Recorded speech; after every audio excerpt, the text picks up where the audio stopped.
ಏನ್ ಜೋಡಿ ಇಷ್ಟೊಂದು ಧೂಳು ಇಟ್ಕೊಂಡಿದ್ದೀರಾ ಈ ವಿಂಡ್ಶೀಲ್ಡ್ ಮೇಲೆ? ದಾರಿ ಸರಿ ಕಾಣ್ತಾ ಇಲ್ಲ, ಏನಿಲ್ಲ. ಎಲ್ಲರೂ ಹಿಂಗೆ ಹೋಗ್ಬಿಟ್ರೆ ಆಕ್ಸಿಡೆಂಟ್ ಆಗ್ಬಿಡುತ್ತೆ ಅಷ್ಟೇ.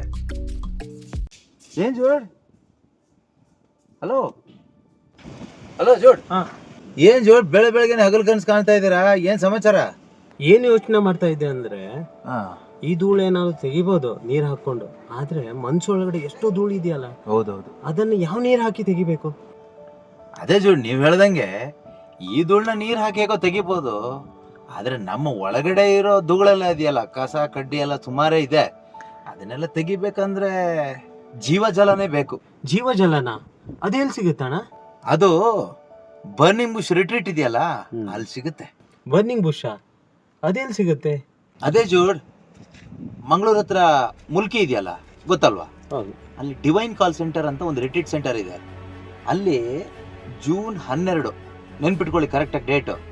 ಜೂನ್ 12 ಸಂಜೆ 4 ಗಂಟೆಗೆ ಸ್ಟಾರ್ಟ್ ಆಗುತ್ತೆ. ಭಾನುವಾರ 15ನೇ ತಾರೀಕು ಸಂಜೆ 5 ಗಂಟೆ ತನಕ ಇರುತ್ತೆ. ಬರ್ನಿಂಗ್ ಬುಷ್ ರಿಟ್ರೀಟ್ ಅಂತ. ರಿಟ್ರೀಟ್ ಹೆಸರೇ ಬರ್ನಿಂಗ್ ಬುಷ್. ಅಲ್ಲಿ ಬಂದರೆ ಜೀವ ಜಲ ಬಂದು ನಮ್ಮ ಒಳಗಡೆ ನುಗ್ಗಿ ಒಳಗಡೆ ಇರೋದೆಲ್ಲ ಬರ್ನ್ ಮಾಡಿಬಿಡುತ್ತೆ. ಆವಾಗ ನೀಟಾಗಿ ಜೀವನದ ದಾರಿ ಕಾಣಿಸುತ್ತೆ. ಆರಾಮಾಗಿ ಲೈಫ್ನ ಲೀಡ್ ಮಾಡ್ಕೊಂಡು ಹೋಗ್ಬೋದು. ಸರಿ, ಈ ಸರಿ ನಾನು ಬರ್ತೀನಿ. ಒಳಗಡೆ ಒಂದು ಚೆನ್ನಾಗಿ ಕ್ಲೀನ್ ಆಗಬೇಕು.